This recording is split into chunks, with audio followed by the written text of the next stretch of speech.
నమస్తే అండి. నేను వాణి. ఈరోజు మనం శశి సారథి గారు రచించిన 'మాతృదేవోభవ' అనే ఒక మంచి కథను విందాం. అమెరికాలో ఉన్న కొడుకు, కోడలు తమ దగ్గరికి రమ్మని ఎంత పిలిచినా పరిమళ రానంది.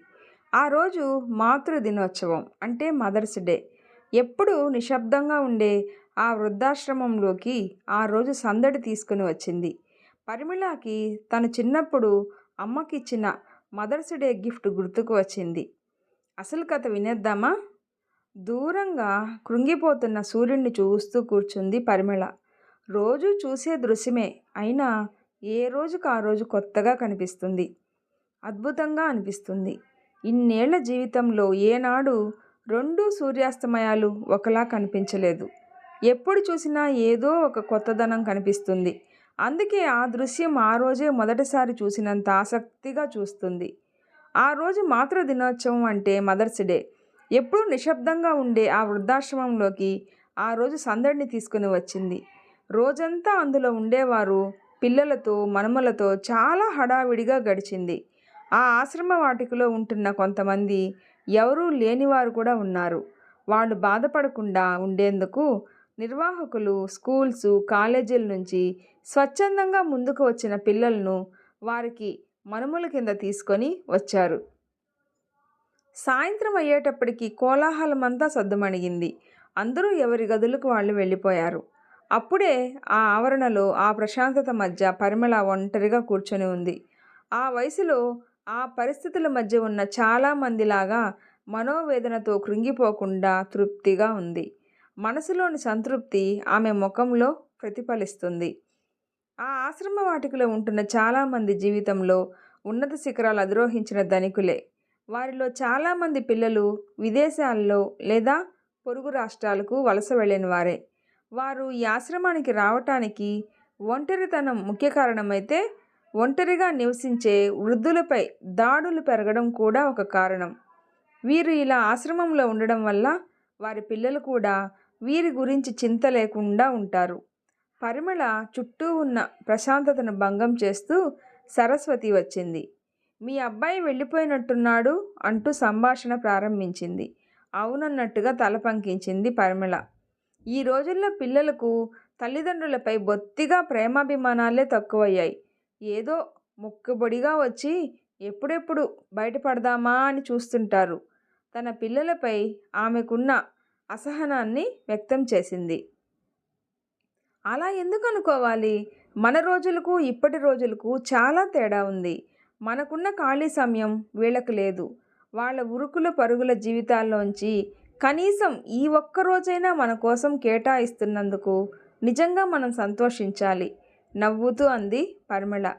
మీదంతా వితండవాదం అంటూ వెళ్ళిపోయింది సరస్వతి. పరిమళ అలా అనడం కొడుకుని సమర్థించడానికి కాదు. అది ఆమె అభిప్రాయం. ఎప్పుడూ అలాగే అనుకుంటుంది. అలా అని కొడుకు దూరంగా ఉంటున్నందుకు ఆమె సంతోషంగా ఉందని కాదు. నిజానికి ఒక్కగానొక్క కొడుకు అమెరికాలో స్థిర నివాసం ఏర్పరచుకున్నప్పుడు ఆమె పడిన బాధ ఇంతా అంతా కాదు. సురేష్ పై చదువులకని అమెరికా వెళ్ళి అక్కడే ఉండిపోయాడు. అతను అక్కడ ఇల్లు కొనుక్కున్నప్పుడు అతని అభిప్రాయం ఆమెకు చూచాయిగా అర్థమైంది. ఆవిడ భయాన్ని కొట్టిపారేస్తూ, నువ్వేం కంగారు పడకమ్మా, నేను ఇండియా తప్పక తిరిగి వస్తాను. ఇక్కడ అద్దె ఇంట్లో ఉండడం కన్నా స్వంత ఇల్లు ఉంటేనే పొదుపు అవుతుంది అన్నాడు సురేష్. ఆ ఇంటి గృహప్రవేశం తల్లిదండ్రులతో చేయించాలనుకున్నాడు సురేష్. అలా మొదటిసారి అమెరికా ప్రయాణమయ్యారు పరిమళ, ఆమె భర్త. గృహప్రవేశం రోజు వచ్చిన ఆహ్వానితుల్లో నుంచి ఒక అమ్మాయిని తీసుకుని వచ్చి నా కొలీగ్ సమంత అంటూ పరిచయం చేశాడు. ఆ రోజు రాత్రి అందరూ వెళ్ళిపోయాక తల్లి కాళ్ళ దగ్గర కూర్చొని ఒళ్ళో తలపెట్టుకొని అమ్మా సమంత ఎలా ఉంది అని అడిగాడు. ఆత్రంగా తన వైపు చూస్తున్న కొడుకు కళ్ళలోని భావాన్ని చదివింది పరిమళ. మరునాడే సమంత తల్లిదండ్రులతో మాట్లాడి పెళ్లి కుదిర్చారు. వారి కోరిక ప్రకారం పెళ్లి ఇండియాలోనే జరిపించారు. పెళ్లిలో సమంత తెలుగులో మాట్లాడడం విని అందరూ ఆశ్చర్యపోయారు. ప్రశ్నార్థకంగా చూస్తున్న అందరికీ వీకెండ్స్లో తెలుగు అసోసియేషన్కి వెళ్ళి నేర్చుకుంది అంటూ గర్వంగా చెప్పాడు సురేష్. పెళ్ళైన తర్వాత సమంత పేరు కూడా మార్చుకుంది. అలా అమెరికా అమ్మాయి సమంత ఇండియా కోడలు సుమిత్రగా మారింది. కోడల్ని చూసుకుని పరిమళ, ఆమె భర్త కూడా ఎంతో ఆనందించారు. తాము వెతికి తీసుకుని వచ్చిన సురేష్కు ఇంత మంచి అనుకూలవతి అయిన భార్యను తేలేము అని అనుకునేవారు. సురేష్కు పెళ్ళైన మరుసటి సంవత్సరమే అతని తండ్రి రామారావు గారు మరణించారు. ఆయన సంతోషంగా తృప్తిగా తనువు చాలించారు. కానీ పరిమళ ఒంటరిగా మిగిలిపోయింది. ఇంత ఇంట్లో ఒంటరిగా ఎలా ఉంటావు, మాతో అమెరికా వచ్చాయి అని సురేష్, సుమిత్ర ఎంతగానో ప్రాధేయపడ్డారు. కానీ ఇల్లు వదిలి వెళ్ళాలి అని అనిపించలేదు. అలాగే సంవత్సరాలు గడిచాయి.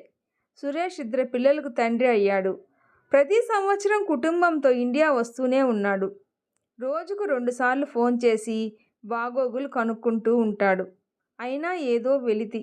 అలా 10 సంవత్సరాలు గడిచాక ఇక ఒంటరిగా ఉండడం అసాధ్యం అనిపించింది.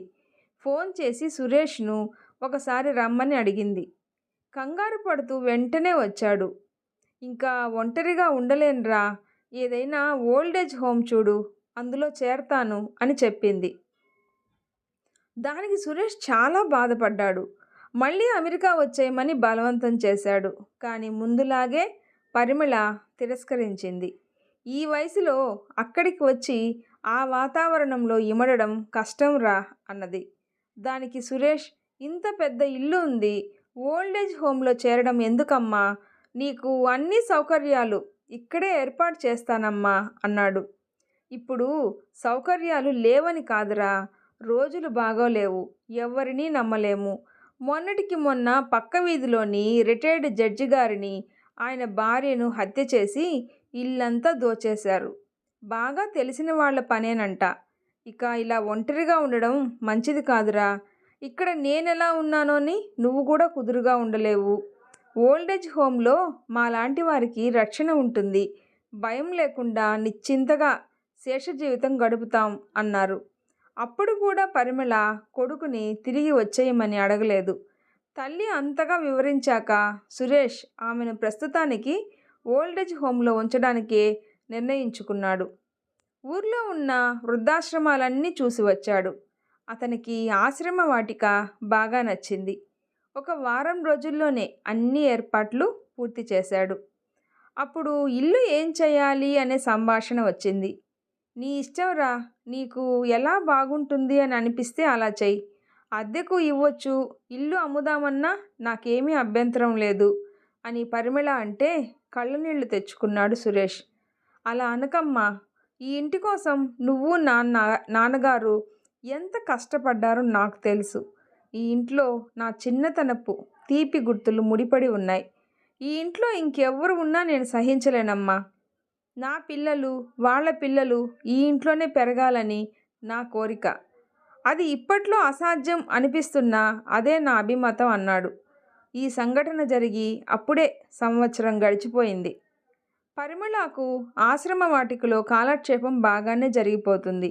ఆరోగ్య సమస్యలు కూడా ఏమీ లేవు.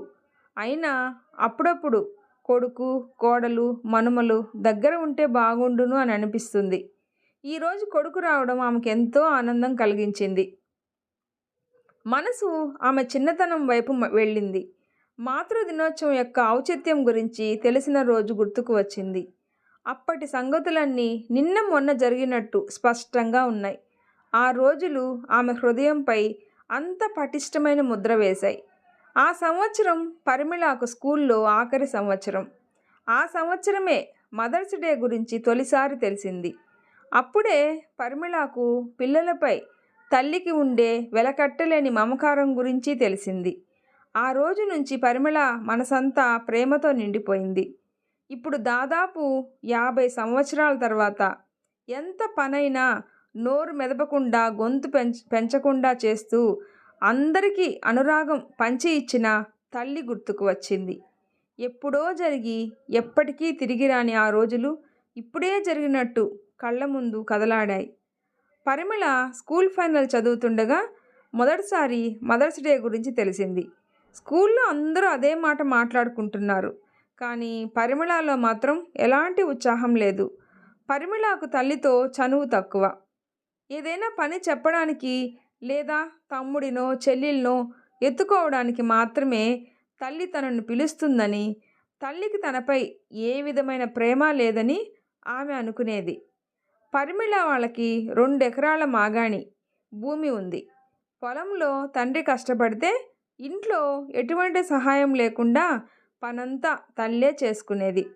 వాళ్ళెప్పుడు పస్తులు ఉండకపోయినా పెద్దగా సౌకర్యాలు లేకుండా చాలా సామాన్యమైన జీవితం గడిపేవారు. పరిమళ తన సామాన్యమైన బట్టలను మిగిలిన పిల్లల బట్టలతో పోల్చుకొని బాధపడేది.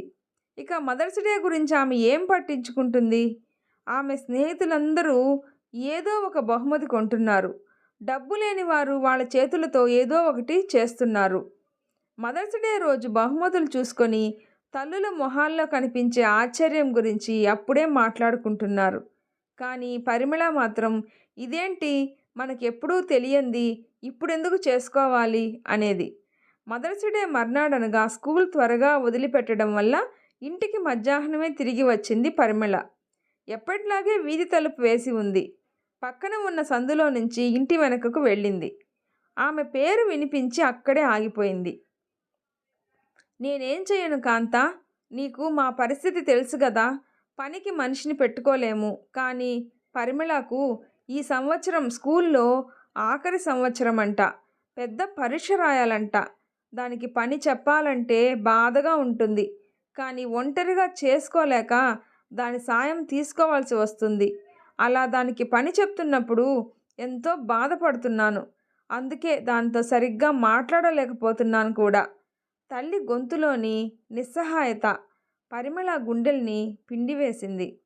అంతలో నువ్వేం చేయగలవులే కమలా. అయినా పరిమళ చిన్న పిల్ల కాదు కదా. పరిస్థితిని అర్థం చేసుకుంటుందిలే. నువ్వేమీ బాధపడకు అని ఇంకా నేను వెళ్తాను, ఇప్పటికే చాలా ఆలస్యమైంది అంటూ ఆమె అత్త వెళ్ళడానికి నిల్చుంది. ఆమెను బయటి వరకు సాగనంపడానికి ఆమె తల్లి వెళ్ళడం గమనించి కూడా పరిమళ ఎక్కడ ఉన్నది అక్కడే ఉండిపోయింది.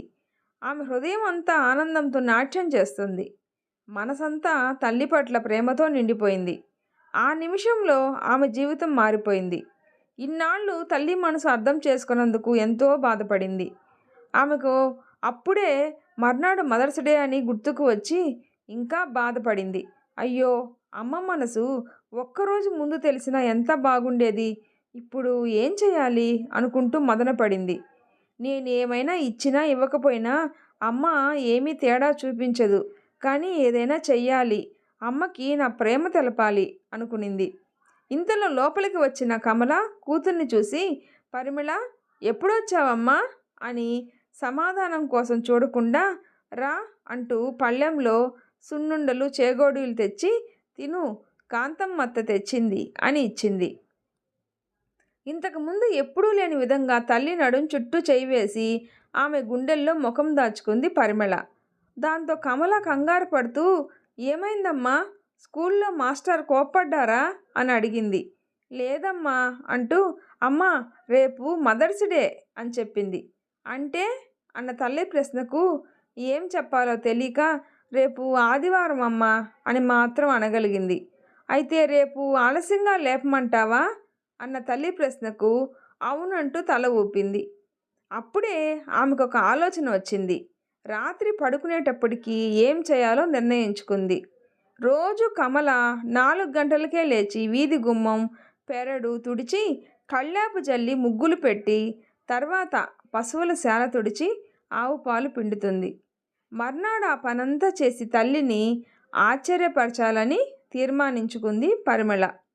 ఇదే నేను అమ్మకిచ్చే మదర్స్ డే బహుమతి అనుకుంటూ నిద్రపోయింది. రాత్రంతా మధ్య మధ్యలో లేచి టైం చూసుకుంటూ చివరికి 3 గంటలకు పక్క మీద నుంచి లెగిసి బయటికి వచ్చింది. ఆ రోజు నక్షత్రాలు ఎంతో ఉజ్వలంగా ప్రకాశిస్తున్నట్టు కనిపిస్తున్నాయి. బహుశా చుట్టూ దీపాలు లేకపోవడం వల్లేమో అనుకునింది. పెరడు వీధి గుమ్మం శుభ్రంగా తుడిచింది. పేడతో ఒత్తుగా కళ్ళాపు జల్లి ముగ్గులు పెట్టింది. తర్వాత పశువుల శాల తుడిచి పాలు పిండడానికి తయారైంది. ఎందుకో ఆవు ఆశ్చర్యంగా చూసినట్టు అనిపించింది. తల్లి పక్కన లేకుండా ఎప్పుడు ఒంటరిగా పాలు పిండలేదు కదా. తన్నదు కదా అనుకుంటూ నెమ్మదిగా పాలు పిండింది. పాల గిన్నె పట్టుకుని వెళ్ళి పొయ్యి పక్కన పెట్టి మూత పెట్టింది. అప్పటికే 4 అవుతుంది. నెమ్మదిగా చప్పుడు చేయకుండా ఇంట్లోకి వచ్చి మంచం మీద పడుకొని దుప్పటి ముసుగు పెట్టుకుంది. తల్లి బయటికి వెళ్ళడం, తిరిగి వెంటనే లోపలికి రావడం వినిపించింది. తల్లి అందెల చప్పుడు దగ్గరగా రావడంతో గుండె గట్టిగా కొట్టుకోవడం మొదలుపెట్టింది పరిమళకు. పరిమళ అంటూ ముఖంపై దుప్పటి తీసింది కమల. బయట నుంచి పడుతున్న చిరువెలుగులో కొత్త కాంతితో మెరుస్తున్న తల్లి ముఖాన్ని తదేకంగా చూసింది పరిమళ. ఆ కాంతి ఒక తల్లికి పిల్లలపై ఉండే అపారమైన మమకారం. పని ఒత్తిడిలో మరుగున పడే ఆ ప్రేమ అప్పుడప్పుడు ఇలా మనసులో నుంచి బయటికి తొంగి చూస్తుందేమో. ఎందుకు చేశావమ్మా అంత పని? చూడు అరచేతులు ఎలా కందిపోయాయో అన్న ఆమె గొంతులో ఎప్పుడూ వినిపించని ఆత్మీయత వినిపించింది పరిమళకు. అమ్మ ఎంత అల్పసంతోషి, ఇప్పుడు నేనేం చేశానని ఇంత ఆనందిస్తుంది అనుకునింది మనసులో. తల్లిని చూస్తూ, అమ్మా నువ్వంటే నాకెంతో ఇష్టం, అందుకే అందుకే అంటున్న పరిమళను గుండెకు హత్తుకుందామె. ఇద్దరి హృదయాలలో ప్రేమ పొంగి పొరలింది. ఆమె చేసిన చిన్న పని వాళ్ళ జీవితాల్లో ఎంత మార్పు తెచ్చిందో గమనించింది పరిమళ. ఆ రోజు ఆమె ప్రేమ మానవ సంబంధాలలో ఎంత మార్పు తెస్తుందో తెలుసుకుంది. అంతే, ఆ రోజు నుంచి చుట్టూ ఉన్నవారికి ప్రేమను మాత్రమే పంచింది. ఆ రోజు పనంతా అయిన తర్వాత తల్లికి మదర్స్ డే గురించి వివరించింది. గతంలో నుంచి బయటికి వచ్చిన పరిమళకు తల్లి ఇంకా పక్కనే ఉన్నట్టుగా అనిపించింది. అప్పుడే ఆమెకు వెనక అడుగుల చప్పుడు వినిపించింది. రాత్రి భోజనానికి అప్పుడే టైం అయిందా అనుకుంటూ వెనక్కి తిరిగిన ఆమెకు నడిచి వస్తున్న సురేష్ కనిపించాడు. ఆమెకు ఆశ్చర్యంతో పాటు సంతోషం కూడా వేసింది. ఎయిర్పోర్ట్లో ఏదో ప్రాబ్లం వచ్చిందమ్మా, నా ఫ్లైట్ ఇంకో 4 గంటల వరకు బయలుదేరదంట, ఆ టైం నీతో గడుపుదామని తిరిగి వచ్చాను అన్నాడు. పరిమళ మనసు గర్వంతో పొంగిపోయింది. ఈ టైం సురేష్ ఎక్కడైనా గడపవచ్చు, స్నేహితులను కలుసుకోవచ్చు, కానీ తల్లితో గడపాలని వచ్చాడు. ఏ తల్లికైనా ఇంతకంటే గర్వకారణం ఇంకేముంటుంది? అమ్మా నీతో ఒక సంగతి చెప్పాలి, ఇప్పుడు చెప్దామని అనుకోలేదు, కానీ ఎలాగూ వచ్చాను కదా అంటూ తల్లి పక్కన కూర్చున్నాడు. ఆమె చెయ్యి పట్టుకొని, అమ్మమ్మ ఎప్పుడూ నువ్విచ్చిన మదర్స్ డే బహుమతి గురించి చెప్తుండేది. ఈరోజు నీకు నేను డబ్బుతో కొనేది ఏదైనా ఇవ్వగలను, కానీ అమ్మమ్మకు నువ్విచ్చిన ఆనందాన్ని మాత్రం ఇవ్వలేను. నీకు ఏం కావాలో నాకు తెలుసమ్మా, కానీ ఈ సంవత్సరం అది నీకు ఇవ్వలేకపోయాను. కానీ నీకు ఒట్టు పెట్టి చెప్తున్నాను, వచ్చే మదర్స్ డే మన ఇంట్లోనే జరుగుతుందమ్మా అన్నాడు. సంభ్రమంగా చూస్తున్న తల్లితో, అవునమ్మా మేము ఇండియా తిరిగి వచ్చేస్తున్నాం. సుమిత్ర నేను వాళ్ళ అమ్మా నాన్నలతో మాట్లాడాం, అక్కడ అన్నీ సెటిల్ చేసుకొని రావాలి కదా, అందుకే 1 సంవత్సరం పడుతుందని అంటున్నాను. పరిమళ కళ్ళు ఆనందంతో చెమర్చాయి. ఆకాశంలో మబ్బుల మధ్య నుంచి తొంగి చూస్తున్న నక్షత్రాల మధ్య నుంచి నవ్వుతూ తల్లి చూస్తున్నట్టు అనిపించింది. ఎప్పుడో బాల్యంలో తల్లిపై ఉన్న ప్రేమను చూపించడానికి చేసిన చిన్న పని పరిమళ జీవితాన్నే మార్చింది. ఆమె అందరిపై చూపించిన ప్రేమ ఆమె జీవితంలో కూడా వెలుగును, ఆనందాన్ని తెచ్చిపెట్టింది. ఈరోజు పరిమళకు నిజమైన మదర్స్ డే. వీడియో నచ్చితే ప్లీజ్ లైక్ చేసి షేర్ చేయండి, సబ్స్క్రైబ్ చేసుకోండి. స్టోరీ ఎలా ఉందో తప్పకుండా కామెంట్ చేయండి. Thanks for watching.